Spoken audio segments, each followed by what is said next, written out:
صباح الخير عليكم ولا مساء الخير عليكم ان شاء الله. وقت ما نلقاكم هذا الفيديو نتمنى نلقاكم في احسن الاحوال. مرحبا بكم مره اخرى معايا في القناه، وكنشكركم بزاف على التعاليق ديالكم ولابوني ديالكم اللي ما كتبخلوش عليا بها. ان شاء الله قربنا ل 10000 ابوني باذن الله نكملوها.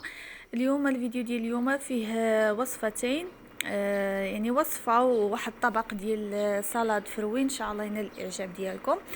الوصفه الاولى يمكن لكم تستعملوها كطبق رئيسي، مهم انا كنديرها صراحه كنديرها غير من راسي ان شاء الله تنال اعجابكم. كنديرها على السريع النهار اللي كنكون فيه مزروبه وما كنبغيش نبغي ندير بزاف الاشياء.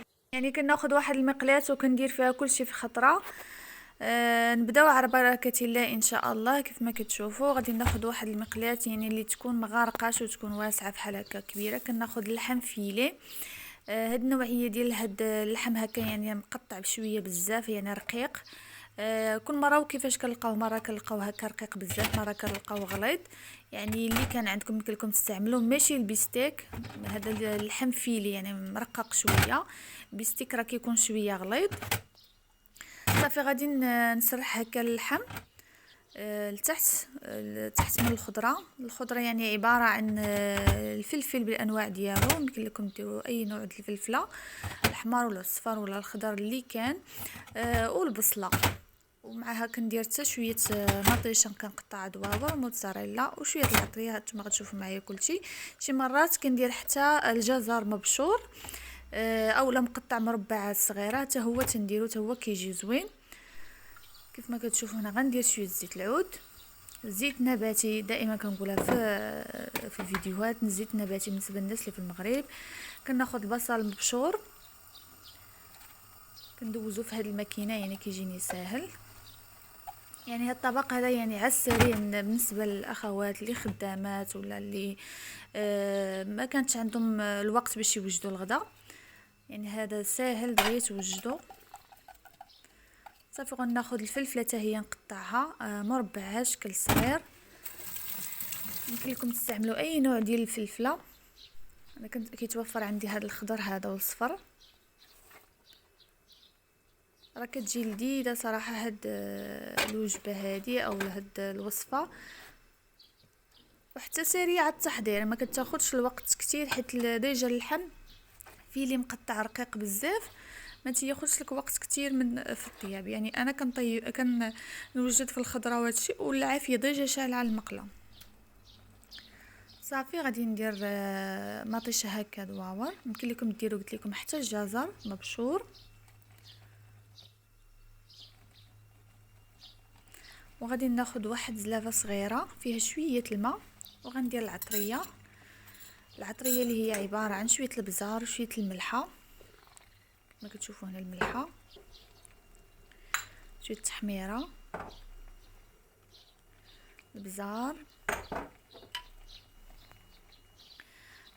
خرقوم مارك او الكركم. صافي غنخلط كلشي. يمكن لكم تضيفوا حتى الثوم بودره، انا ما ضفتهاش هنا نسيتها، من بعد غادي نعاود نضيفها. يمكن لكم ديروا حتى الثوم يعني قطع، يعني تقطعوها طريفات صغار وديروها، ماشي ضروري الثومه غبره. صافي ما غاديش نزيد الماء بتاتا، صافي غير داك شويه الماء غادي يطيب فيه، والماء الخضره راه غادي يطيب فيه كلشي في خطره. كيف ما كتشوفوا انا غادي نضيف الثومه غبره.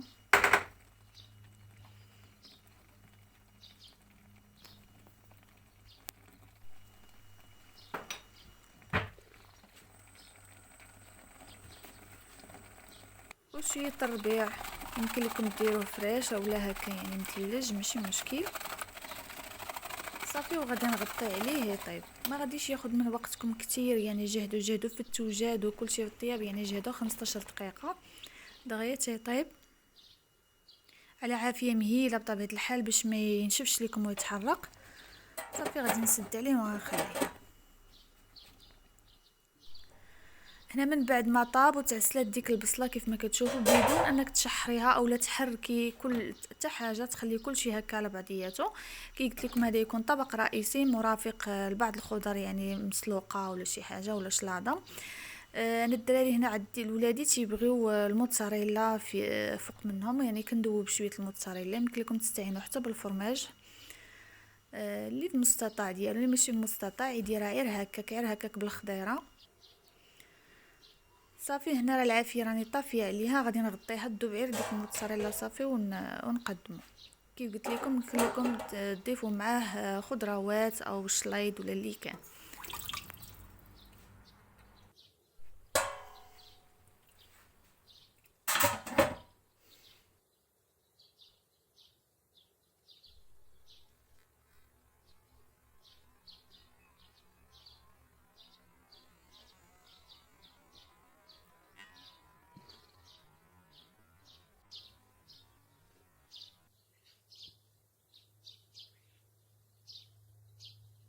هذا هو الشكل النهائي ديالو، كنتمنى ينال الاعجاب ديالكم.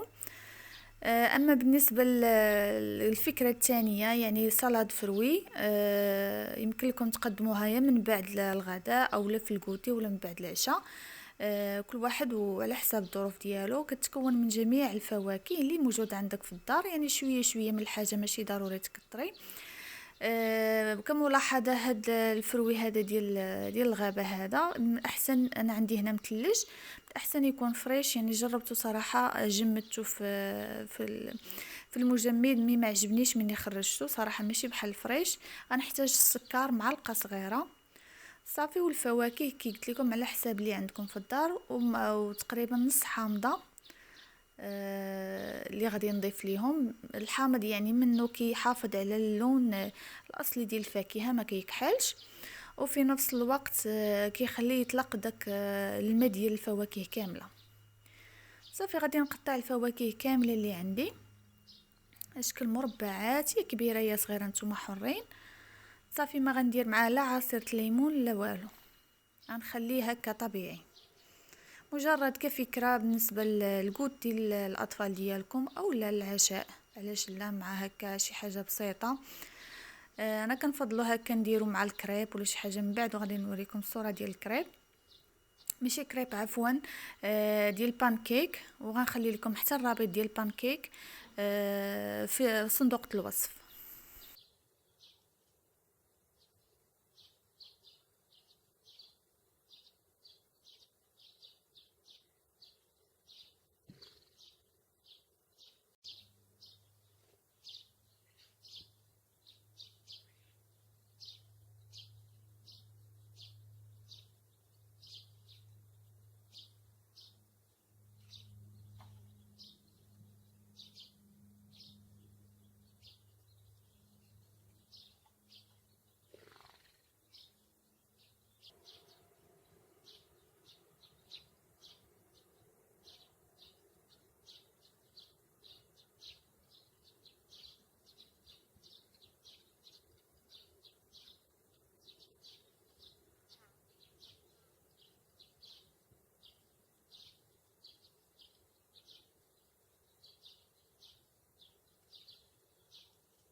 من بعد ما كملت كيف ما كتشوفوا، غادي نضيف معلقه صغيره ديال السكر، يمكن لكم تستغناو عليها ماشي ضروري، مع واحد نصف حامضه صغيره، يعني غير العصير ديال الحامض، تقريبا شي جهد معلقه كبيره ديال الحامض.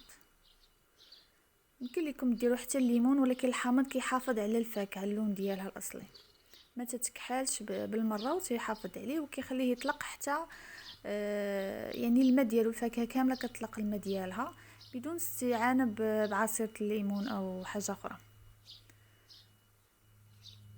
صافي غادي نخليه على جنب واحد تقريبا واحد 10 دقائق كاع الا كثرتي. صافي وتقدميه على ما يطلق داك الماء ديالو. والتقديم يعني نتوما حرين، يمكن لكم تقدموه في اي حاجه. كمرافق اقترحت عليكم البانكيك كي قلت لكم، وغادي نخلي لكم في صندوق الوصف البانكيك اللي ساهل وناجح بالمقلاة، كيقولوا لها المقلاة العجيبه. غادي نوريها لكم، نوريكم الشكل ديال البانكيك قداش كيجي ناجح وفي نفس الوقت سريع التحضير، ما كياخذش بدون حتى اختمار، ما كياخذش لك حتى وقت كتير. وصلنا لنهاية الفيديو، نتمنى ان شاء الله تكون الافكار هذه نالت الاعجاب ديالكم، ولقاكم ان شاء الله فيديو واحد اخر. ما تنساوش كيف ما ديما لايك واشتراك وشير وبارطاج للصديقات ديالكم باش يستافدوا. ان شاء الله نلقاكم في فيديو واحد اخر، والسلام عليكم.